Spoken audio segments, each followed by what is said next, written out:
Why was General Robert E. Lee compelled to surrender his army to General Ulysses S. Grant at Appomattox? Were the Confederate forces and horses starving? Why didn't General Grant wear a dress uniform like Robert E. Lee? Why did he refuse his sword? And what were the terms of surrender? Were the Confederates able to keep their horses for the next planting?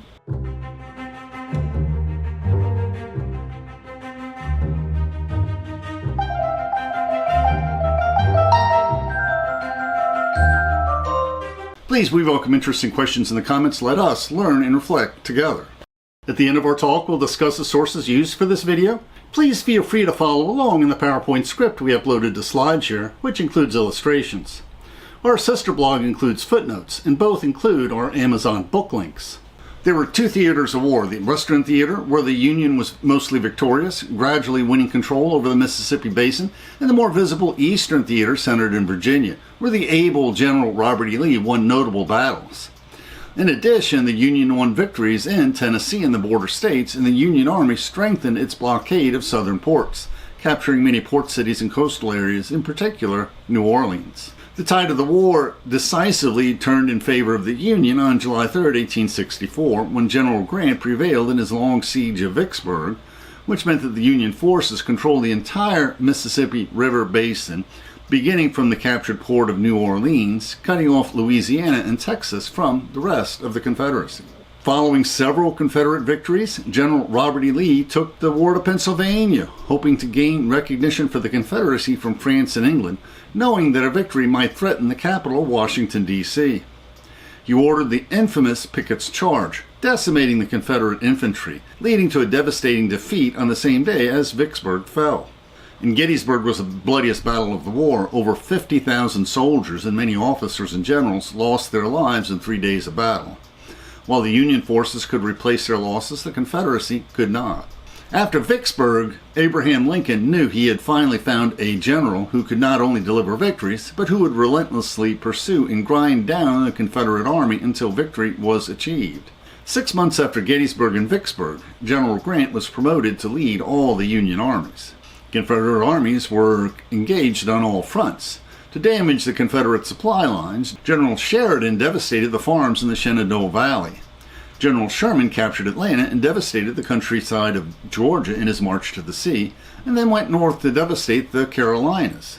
And General Grant's Army of the Potomac continually attacked Robert E. Lee's forces in bloody battles of the Wilderness, Spotsylvania, Cold Harbor, sometimes losing, mostly winning, especially at the Battle of Five Forks, the Waterloo of the Confederacy, but always flanking the Confederates, forcing them to stretch their front lines. General Grant's army broke the Confederate forces after the siege of Petersburg, forcing the Confederate government and army to abandon the Confederate capital of Richmond, Virginia. Now, initially I wasn't planning on reflecting on the Civil War battles, instead concentrating on emancipation and civil rights, but then I discovered how many paintings and lithographs existed of nearly every conflict of the Civil War, including paintings by Winslow Homer that captured the emotions of the nation during and after the war. Leaders on both sides were pressured to explore peace talks, leading to talks between President Lincoln, Confederate Vice President Alexander Stephens, and other Union and Confederate officers on a steamboat in Hampton Roads, Virginia, discussing slavery, emancipation, and terms of surrender, but they were unable to come to an agreement. In General Longstreet's memoirs, there's a chapter titled Talk of Peace, which is before the chapters on the Confederate defeats at the Battle of Five Forks and the Siege of Petersburg. During a meeting arranged between him and Union General Ord, they informally discussed peace initiatives. And Longstreet remembers, referring to the recent conference of the Confederates with President Lincoln at Hampton Roads, General Ord said that the politicians of the North were afraid to touch the questions of peace, and that there was no way to open the subject except through officers of the armies. On his side, they thought the war had gone on long enough, that we would come together as former comrades and friends and talk a little bit. Now, before the war, the Grant and Longstreet families had been close friends. And Longstreet's memoirs continues. He suggested that the work as belligerents should be suspended, that General Grant and General Lee should meet and have a talk, that my wife, who was an old acquaintance and friend of Mrs. Grant in their girlhood days, should go into the Union lines and visit Mrs. Grant with an escort of Confederate officers. And then Mrs. Grant would return the call under the escort of Union officers and visit Richmond.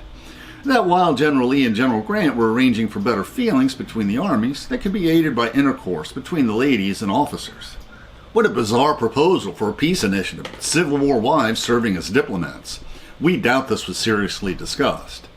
What is certain is that Lee corresponded with Grant in March 1865 on possible peace initiatives and exchanges of prisoners of war. Previous discussions on prisoners of war were inconclusive due to the Southern enslavement of black Union soldiers, denying them prisoner of war status. And Longstreet recalled in his memoirs that after the defeat in Petersburg, we passed abandoned wagons and artillery caissons in flames. One of my battery commanders reports that his horses were too weak to haul his guns. He was ordered to bury the guns and cover them up with old leaves and brushwood. Many weary soldiers were picked up, and many came to the column from the woodlands, some with, many without, arms, all asking for food. The horses often suffered even more than the soldiers in the incessant campaigning in the last year of the war, as Grant's armies sought to grind down the Confederate armies and destroy the agricultural base of the Confederacy. We learned this from a letter from a Union cavalry officer describing how the horses on both sides suffered and died from exhaustion and starvation in large numbers. In early April 1865, an informal group of Confederate generals met and asked General Pendleton to inquire about peace with General Lee. Longstreet says he asked him whether he knew that officers and soldiers who asked commanding officers to surrender should be shot. When he conferred with Robert E. Lee, he responded, "The enemy does not fight with spirit, while our boys still do. We had sacred principles to maintain and rights to defend, for which we were in duty bound to do our best, even if we perished in the endeavor." Pendleton praised Robert E. Lee. Where his conscience dictated and his judgment decided, there his heart was. The last straw was when the Union forces captured a Confederate supply train. General Longstreet remembers. General Sheridan was informed of 4 trains of cars at Appomattox Station loaded with provisions for General Lee's army. He gave notice to his cavalry and rode 28 miles in time for General George Custer's army to pass the station, cut off the trains, and drive back the guard advancing to protect them. He helped himself to the provisions and captured besides 25 pieces of artillery and a wagon and hospital train.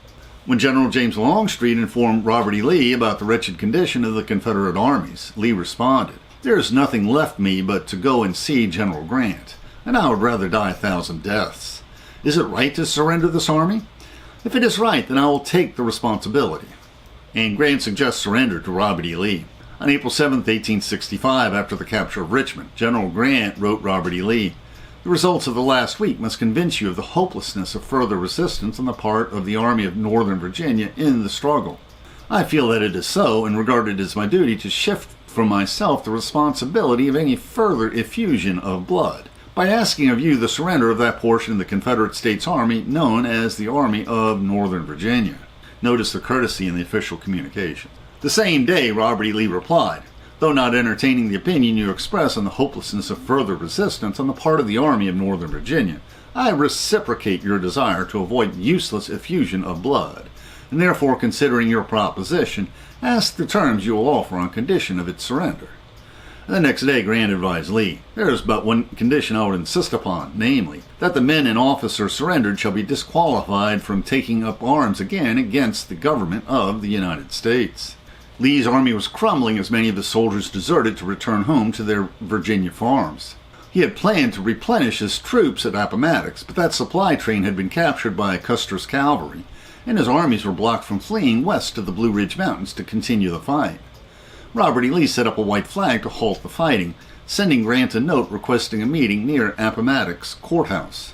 Historians have long commented on how crisp General Lee's uniform was at the surrender compared to the frumpy appearance of General Grant.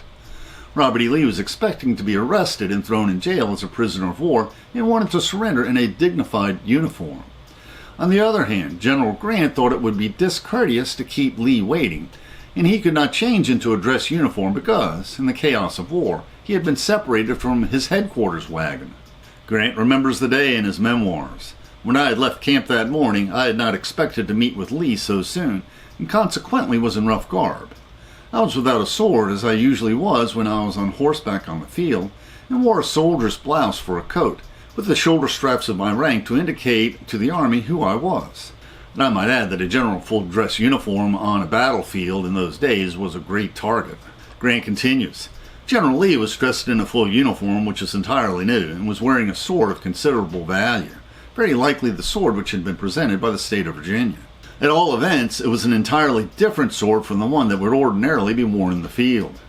In my rough traveling suit, the uniform of a private with the straps of a lieutenant general, I must have contrasted very strangely with a man so handsomely dressed, 6 feet high and of faultless form. But this was not a matter that I thought of until afterwards.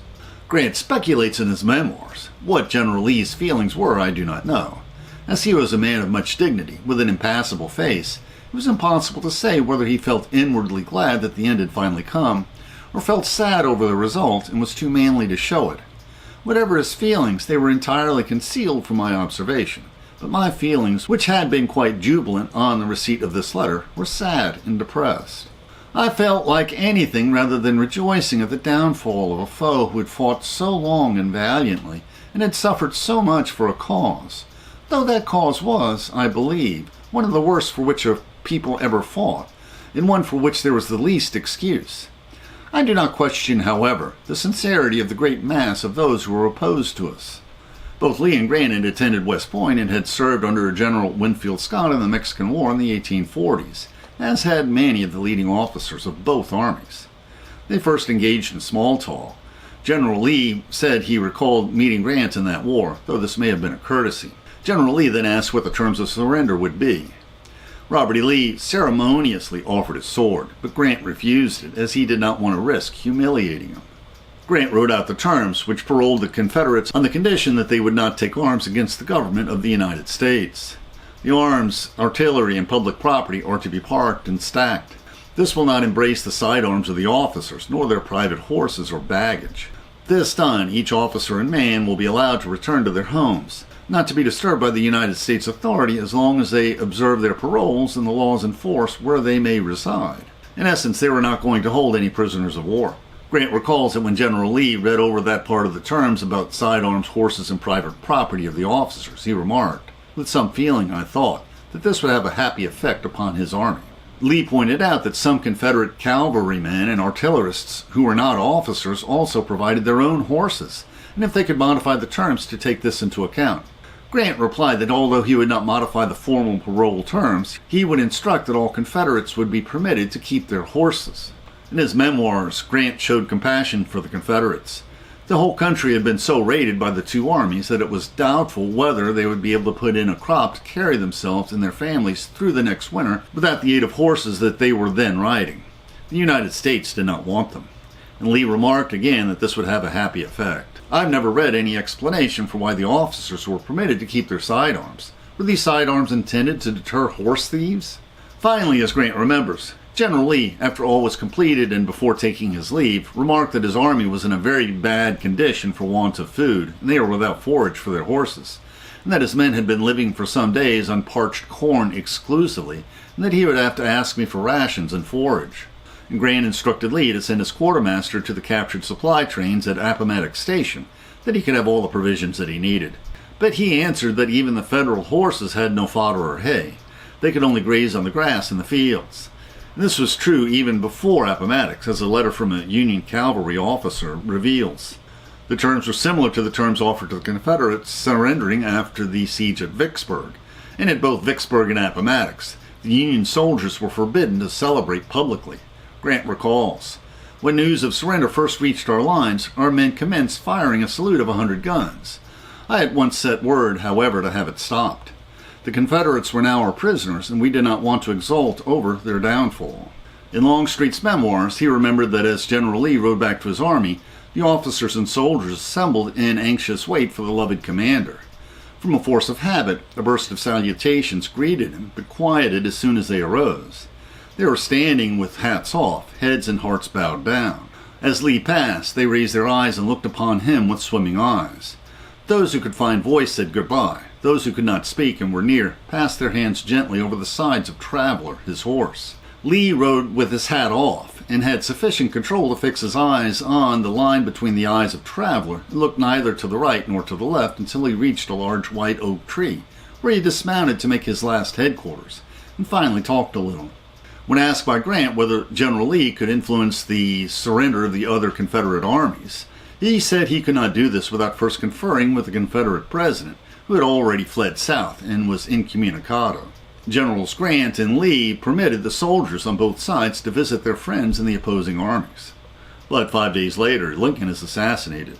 Sarah wrote to her brother Jimmy, "A week ago today, I wrote to you it was a fine day of rejoicing over victories achieved when General Lee surrendered at Appomattox. Today that joy is turned to sorrow. Last night the news reached us that Lincoln had been assassinated." Today in church, while they were singing the second time, someone handed Minister Keeley a paper announcing the death of Lincoln and Seward. Now, Secretary of State Seward eventually recovered from his assassination attempt. It was the first the congregation had heard of their death. All had hoped that they might live. I don't think there was a dry eye in the church when he read it. His feelings so overcame him that he asked to be excused from preaching that morning. After a short prayer, the congregation was dismissed. It has cast a gloom over the entire North. All have felt the shock. We have other reflections on the Civil War, including showing that the Confederacy seceded from the Union and fought the Civil War to preserve slavery, how slaves helped the Union win the war, and why Union soldiers were willing to lay down their lives in the battle to preserve the Union. Now we'll discuss the sources we used for this video. Ulysses S. Grant wrote his Civil War personal memoirs when he was on his deathbed to provide for his widow. This was a bestseller when originally published after 1885, and helps bring alive the many battles of the Civil War, reminding us that history, when lived, is not inevitable. Ron Chernow wrote an excellent biography of Grant in 2017, although Grant's memoirs were his main source for the events surrounding the surrender at Appomattox Courthouse. We also quoted from one Civil War letter. To defend his military reputation, since many Confederates wanted to blame him for the Gettysburg defeat for political reasons, James Longstreet published his memoirs in 1896, using the information he gathered for Lee's abortive memoirs. His memoirs are not as memorable as Grant's memoirs, and he has few observations apart from a strict military history. The closing chapter of Grant's memoirs revealed that immediately after Appomattox, Grant sent Sheridan's Union troops to the Mexican border to protest French mischief in the New World, and also with his obsession to annex Santo Domingo, which is today the Dominican Republic, bordering Haiti. Another major source we consulted was the Great Courses and Teaching Company lectures on the Civil War by Professor Gary Gallagher. This is both a history of the Civil War battles and an account of the social and political conditions, both North and South, during the war. The YouTube description includes a link to our PowerPoint script that we uploaded to SlideShare and also our blog. Please support this channel by sharing this video with your friends and by clicking on the like and subscribe buttons and by clicking on the Amazon links to purchase any of the books we discussed, which will earn us a very small affiliate commission. And please consider becoming a patron of our channel. Plus, we will host special discussion groups for our patrons.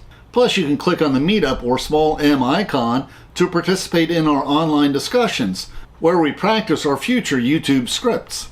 And please click on the links for other videos that will broaden your knowledge and improve your soul.